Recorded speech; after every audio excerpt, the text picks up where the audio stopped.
Film besutan Netflix yang berjudul Ice Cold Murder, Coffee and Jessica Wongso tengah menjadi topik perbincangan hangat. Dokumenter yang mengulas kasus kematian Wayan Mirna Salihin karena kopi sianida itu pun turut menyoroti sejumlah pihak terkait, di antaranya Kadif Hubinter Polri, Irjen Pol Krisnamurti dan Verdi Sambo yang saat itu bekerja sama menangani kasus tersebut. Peran keduanya pun kembali disorot karena berkat perkara ini mereka berhasil melebarkan sayap untuk mengisi jabatan mentereng di Polri. Beda peran Krisnamurti versus Verdi Sambo. Saat menangani kasus itu, Krisnamurti masih menjabat Direktur Reserse Kriminal Umum atau Direskrimum Polda Metro Jaya. Ia adalah pemimpin penyelidikan kematian Mirna Salihin yang disebut-sebut diakibatkan oleh adanya sianida pada minuman kopinya. Lalu, pada 29 Januari 2016, Krisna menetapkan Jessica Wongso sebagai tersangka. Namun, hal mencengangkan datang dari mulut Jessica saat menghadiri sidang 28 September.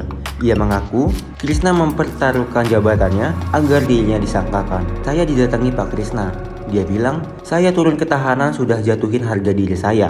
Pak Krisna juga bilang, "Saya tanda tangani surat penahanan kamu. Bismillah, saya pertaruhkan jabatan saya demi Allah," ujar Jessica kepada majelis hakim saat itu. Sambil menangis, Jessica juga turut mengungkap bahwa dirinya saat itu dipaksa untuk mengakui ia adalah pembunuh Mirna. Ia bahkan mengakui Krisnamurti sempat berkata soal penjatuhan hukuman yang lebih ringan jika dirinya mau menjadi tersangka. Dia juga ajak saya ngomong, katanya, "Mendingan kamu ngaku, palingan kamu dihukum 7 tahun dan dipotong ini itu jadi sebentar. Saya juga tidak akan kasih kamu dihukum seumur hidup atau mati," kata Jessica menirukan ucapan Krisna. Setelah mengetahui pengakuan Jessica tentang dirinya, Krisna pun langsung membantah. Ia mengaku tak pernah melakukan apa yang disebutkan. Ia hanya meminta Jessica berbicara sesuai fakta. Kalaupun tidak mau, ia tak akan menjadikannya sebagai masalah. "Saya tidak pernah melakukan apa yang disampaikan pengacaranya. Bukan model saya melakukan hal-hal seperti itu. Saya meminta dia, Jessica, berbicara sesuai fakta. Kalau tidak ingin bicara pun tidak masalah sama sekali. Saya hanya memberinya kesempatan membeberkan fakta," ujar Krisna. Sementara itu, saat kasus kopi sianida terjadi, Verdi Sambo masih menjabat Wadireskrimum Polda Metro Jaya. Ia bekerja sama dengan Krisna untuk menyelesaikan perkara kematian Mirna.